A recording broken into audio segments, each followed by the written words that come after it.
আসসালামু আলাইকুম। Fair with Nair YouTube চ্যানেলের হন্টেড নাইটের 14 নম্বর এপিসোডে আপনাদের সবাইকে স্বাগতম। প্রিয় লিসেনার্স, আমি আশা করি আপনারা সকলে অনেক বেশি ভালো এবং সুস্থ আছেন। লিসেনার্স, আজকে হন্টেড নাইটের 14 নম্বর এপিসোডে আমি আপনাদের সাথে যে ঘটনাটি শেয়ার করব, এই ঘটনাটি আমি যখন পড়ি তখন নিজের কাছে আমার অনেক বেশি ভালো লেগেছে এবং আমি আশা করি এই ঘটনাটি আপনাদেরও অনেক বেশি ভালো লাগবে। আজকের এই ঘটনাটি আমাদের দিয়েছেন শাহিন সরকার ভাই।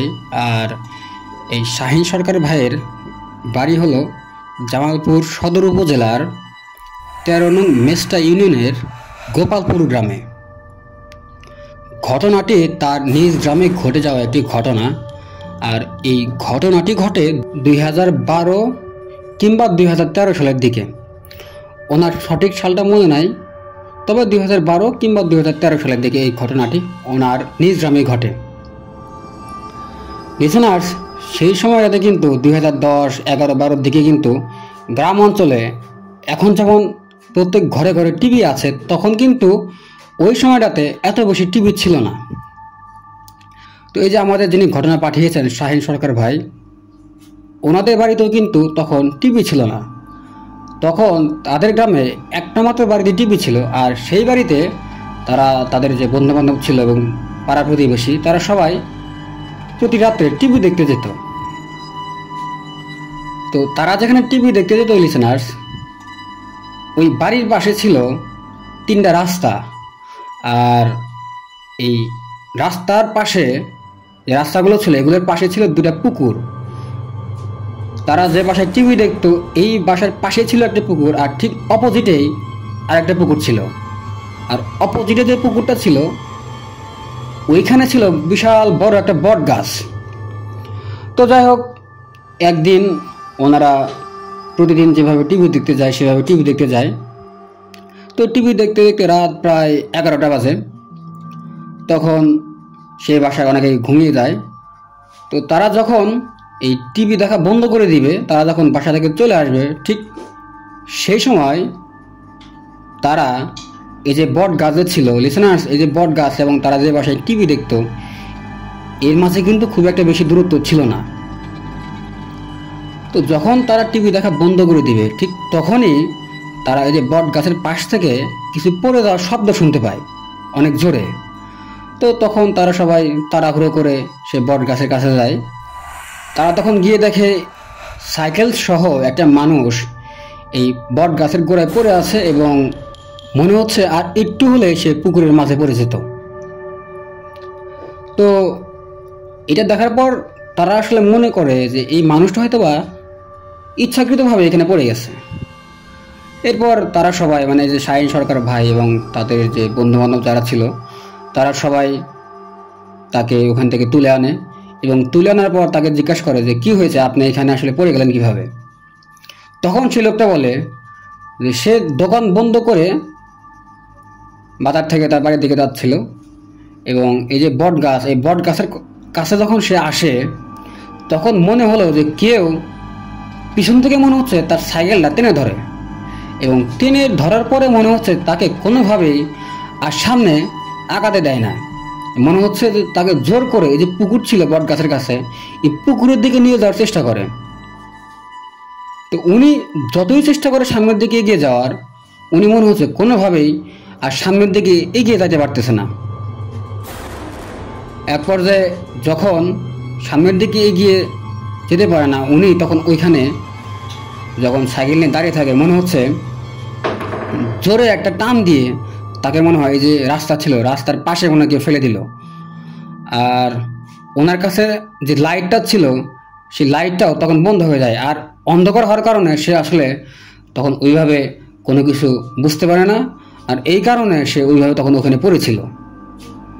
আর সে যখন পড়ে যায়, এই পড়ে যাওয়ার শব্দটাই এই শাহিন সরকার ভাই এবং তার যে বন্ধুরা ছিল, এই শব্দটা তারা তখন শুনতে পায়।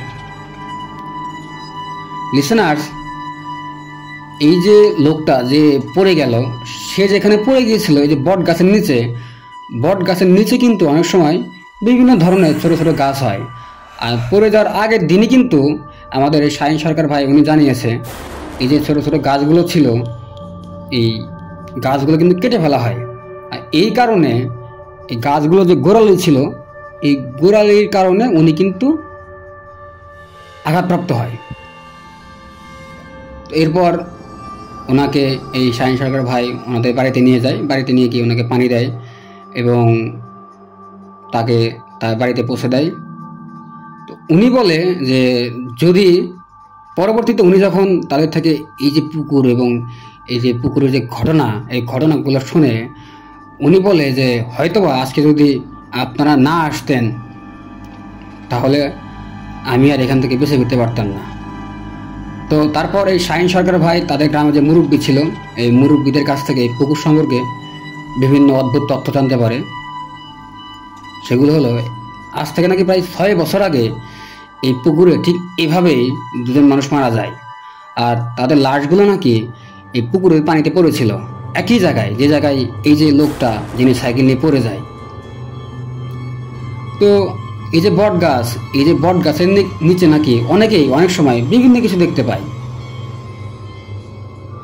আর সবচেয়ে অদ্ভুত বিষয় হলো এই যে বট গাছটা যে ছিল, বট গাছের কাছে যে পুকুরটা ছিল, সেই দিনের ঘটনার পর থেকে নাকি এই যে পুকুরের যে মালিক ছিল উনি সিদ্ধান্ত নেয় এই পুকুরটা উনি ভরাট করে ফেলবে। তো যে কথা সেই কাজ, মালিকের সিদ্ধান্ত মতে এই পুকুরটা একজনকে দায়িত্ব দেওয়া হয় ভরাট করার জন্য। আর রীতিমতো পুকুরটা কিন্তু লিসেনার্স ভরাট করে ফেলা হয়। তো এই পুকুরটা ভরাট করার যে দায়িত্ব নেয়, দায়িত্ব নেওয়ার পরে যখন সে পুকুরটা ভরাট করার 1 সপ্তাহ মাথায় এই লোকটা মারা যায়। তার মারা যাওয়ার ঘটনাটাও ছিল একদম অস্বাভাবিক। আর যদিও তিনি একজন বয়স্ক মানুষ ছিলেন, এইভাবে আসলে এই ঘটনাটা এখানে শেষ হয়। এই যে বট গাছ এবং এই যে পুকুর, এটা নিয়ে নাকি তাদের যে এই যে শাহিন সরকার ভাই তাদের এলাকায় অনেক ধরনের ঘটনা লিসেনার্স প্রচলিত আছে। লিসেনার্স, আপনারা যারা জামালপুর সদর উপজেলার 13 নং মেস্তা ইউনিয়নের গোপালপুর গ্রাম থেকে আমার এই ঘটনাটি এখন শুনতেছেন, তারা কিন্তু এই যে ঘটনা, এটার সত্যতা যাচাই করতে পারবেন। তো এই ছিল ঘটনা। আমি আশা করি লিসেনার্স এই ঘটনাটি আপনাদের অনেক বেশি ভালো লেগেছে। লিসেনার্স, আপনারা কিন্তু আমাদের ঘটনা পাঠাতে ভুলবেন না। আর আমাদের ঘটনা পাঠাতে পারবেন আমাদের ইমেল অ্যাড্রেসে। আমাদের ইমেল অ্যাড্রেসটা হলো fearwithnair@gmail.com। এছাড়াও আপনারা কিন্তু চাইলে আমাদের হোয়াটসঅ্যাপ এবং আমাদের ফেসবুক অ্যাকাউন্টের মাধ্যমেও অডিও কল, অডিও ক্লিপ অথবা টেক্সটের মাধ্যমেও কিন্তু আপনি চাইলে আমাদের ঘটনা পাঠাতে পারবেন। আর আমাদের হোয়াটসঅ্যাপ নাম্বার এবং আমাদের ফেসবুক অ্যাকাউন্টের লিঙ্কটা কিন্তু এই ভিডিওর ডেসক্রিপশনে দেওয়া আছে। প্রিয় লিসেনার্স, আপনাদের কাছে আমার আরও একটা অনুরোধ থাকবে, আপনারা যখন আমাদের এই ভিডিওগুলো দেখবেন বা শুনবেন তখন কিন্তু আপনাদের একটা লাইক এবং আপনাদের গুরুত্বপূর্ণ মন্তব্য আমাদের কমেন্ট বক্সে জানাতে ভুলবেন না। এর মাধ্যমে কিন্তু আমরা আরও আপনাদের ঘটনা উপহার দিতে অনুপ্রাণিত হব। তো আজ এই পর্যন্তই। পরবর্তীতে কোনো এক এপিসোডে আপনাদের সাথে দেখা হবে। সেই পর্যন্ত সবাই ভালো থাকবেন, সুস্থ থাকবেন, নিজের খেয়াল রাখবেন। আসসালামু আলাইকুম, আল্লাহ হাফেজ।